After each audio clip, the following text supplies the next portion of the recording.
Hey everyone, Paulo here, and welcome to another episode of Let's Talk Pokemon.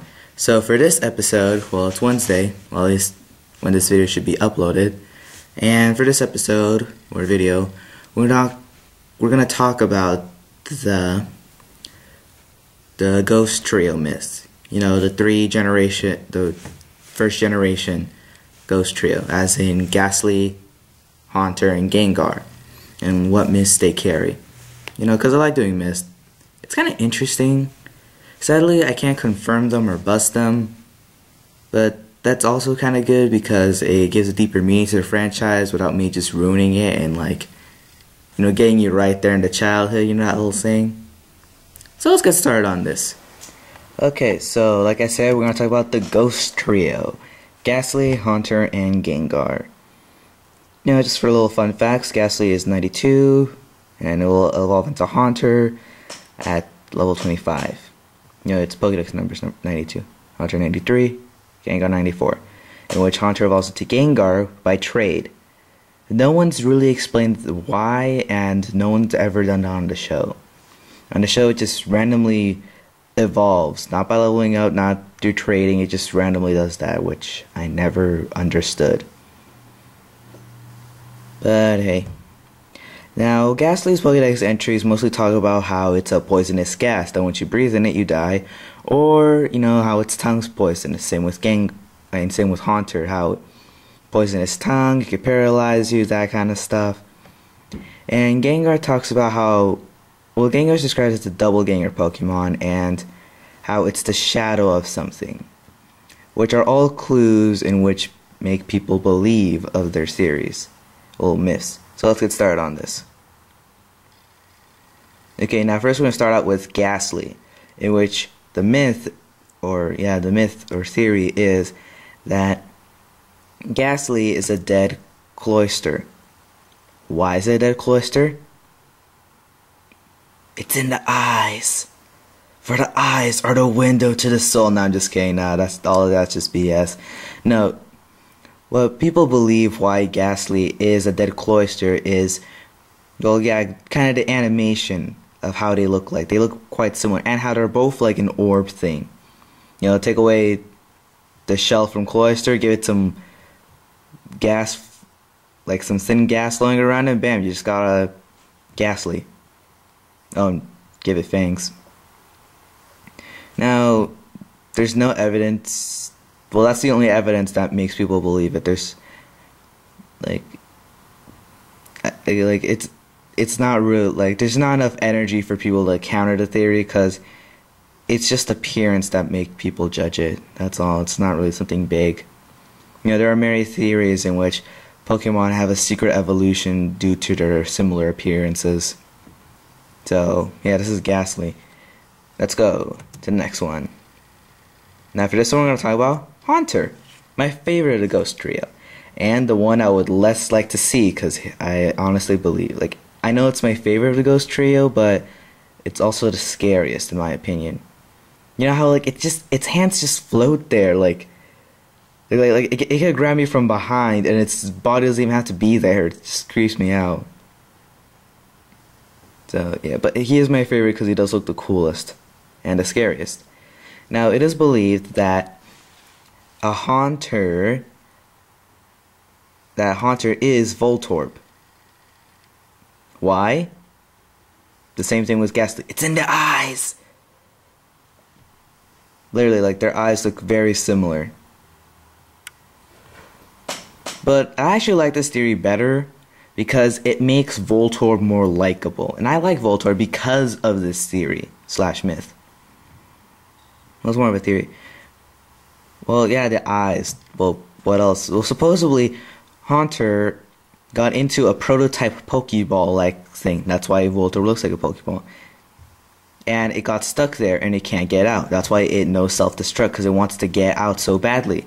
So it's basically just a possessed prototype Pokeball that they forgot to put in the bun, or they didn't add in the bun. That's why it doesn't have the bun. That way it just looks like a Pokeball without the bun.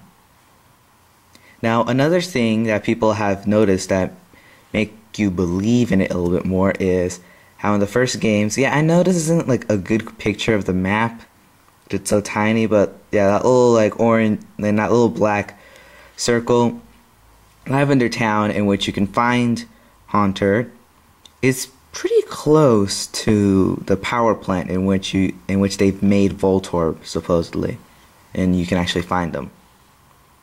So it's possible that a Haunter just one day just floating around town, you know, doing its little Haunter thing, you know, scaring some people, having a laugh, and all of a sudden, hey, look, what's this? What's this round thing? It really interests me. Suck in, bam, I can't get out. Self-destruct, boom. And that's where Voltorbs come from. When a daddy Haunter and a mommy Pokeball with no bun get together, they make a Voltorb. I'm just kidding. But yeah, this actually makes it more interesting, and I like it because it makes Voltorb more likable. I actually like him. Some people just don't like him for its design. I think it's kind of cool.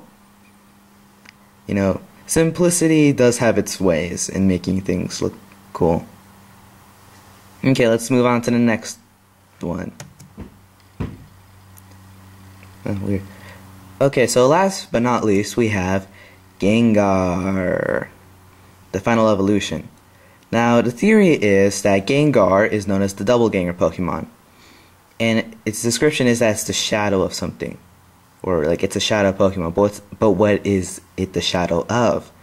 Many people say it's the shadow of a Clefable. Why?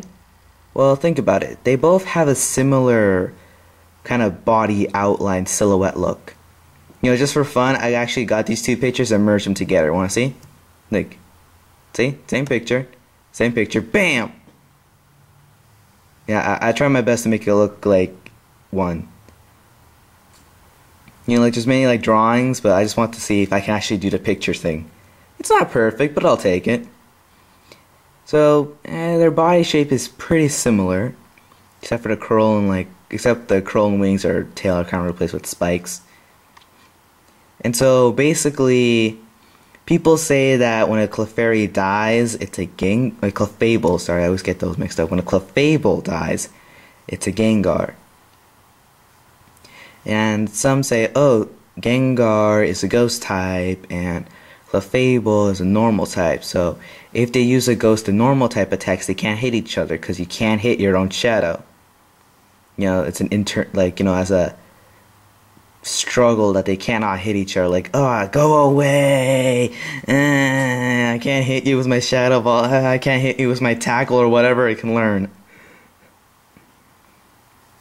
So yeah, others say that Clefable, sorry, I keep making this mistake. Clefable, you know, it's too good. It's a goody two-shoes. But when it has to do something bad or like horrifying, like it does it, and for it to stay good, you know, with a good conscience, it like gets all the bad out of its system, and basically that's how Gengar is formed. So like it pushes it out or something, like an aura thing, I don't know.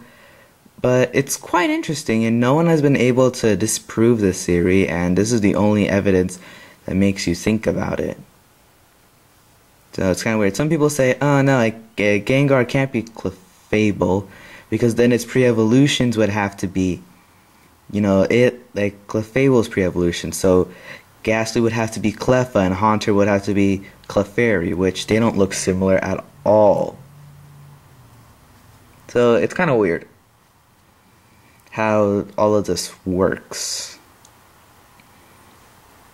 So yeah, I'm not gonna it's interesting. This is actually interesting. I don't really believe or don't believe it.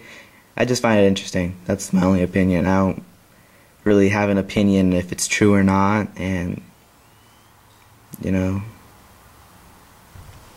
So okay, yeah. People, so there you have it. Those are the Ghost Trio myths. In which, yeah, they're pretty interesting, except for the Ghastly one. That one is just kind of boring, and I felt like someone just said, "Oh, they look alike." Mind blown. No, it's not really that interesting enough. But I do like the other two. The other two are quite interesting. So yeah, but then again, I've always had questions about ghost Pokemon. Like, if a Pokemon dies, is it reincarnated as a ghost Pokemon since you can breed ghost Pokemon? You know, think about it, like you have an egg that holds a ghost Pokemon, so if a Pokemon dies, does it become a ghost Pokemon? And there have been some entries in which, for example, long ago people died and now they're Yamask, in which, you know, their little mask used to be their face, and when they look at it they cry. It's pretty messed up. So, you know, maybe there's a reincarnation thing going on here. I'm not really sure. How weird would that be though? Like, in the Pokemon world, we die and we become Yamask. Like, imagine how weird that would be. Like, imagine how weird if, like, you had to battle a Yamask. Like, you had to battle a trainer's Yamask, and it turns out that Yamask is your grandpa. Be like, oh my god, grandpa, it's been so long. Yeah, I'm gonna have to like make you faint now. Yeah. You know, like, imagine how awkward that would be. Be like, grandpa, it's been so long, I can tell by your mask. Like, I can tell by the mask. It just looks at it, starts crying, be like, go! Attack it! Attack it! Like, seriously, that's gotta be weird right there. That's gotta be weird. But yeah, like, the Ghost Trio. Pretty interesting. Horrifyingly and scary it would be if I saw them in the real world. Like, you can't punch them because two of them are gas and the other one's a shadow. You can't just punch your shadow. You just hit the wall. Or the floor or whatever. And I don't think you can punch gas unless you lure it to a place that's really cold. In which the gas would be more, like, in which the gas would be more together and more solid. Interesting. I've always wondered that too, like, since Pokemon are kind of gas-like, like gassy, does that mean they can also be weak to ice instead of just dark? Because then they would be more physical, in which they would be able to take more hits. That's why I wondered as well. You know, Ghost Pokemon, they have one of the most interesting, you know, Pokemon, you know, Pokédex descriptions. And yet, they're a mystery to all of us. From leading us to the underworld to being our dead relatives. Or uncared dolls. Man. Or, I guess, being reincarnated Pokemon. How, like, speaking of which, how long do Pokemon live? Like, Ninetales can live, like, what, over 200 years? That's how much it's been, like, I remember in the show, there was, like, a Ninetales that was over, like, 100 years old. And, like, was using psychic attacks. Like, seriously, how long do Pokemon live? How long will Pikachu live? Who will die first, Ash or Pikachu? Seriously, like, you know, kind of weird. But, yeah, that's my show, people. You know, like it, subscribe, you know, put in the comments on, like, what else I should do on my on my channel, like, what are myths that are interesting that I should do, you know, like, more what would it take, some other stuff. If you got an attack, I might bring it to the real world. You got a myth, I'll put it on, put my opinions on it, maybe find some evidence of it being true or false. Then again, like, even if it is true, it's still a fictional, like, world, so is it truly true? See ya.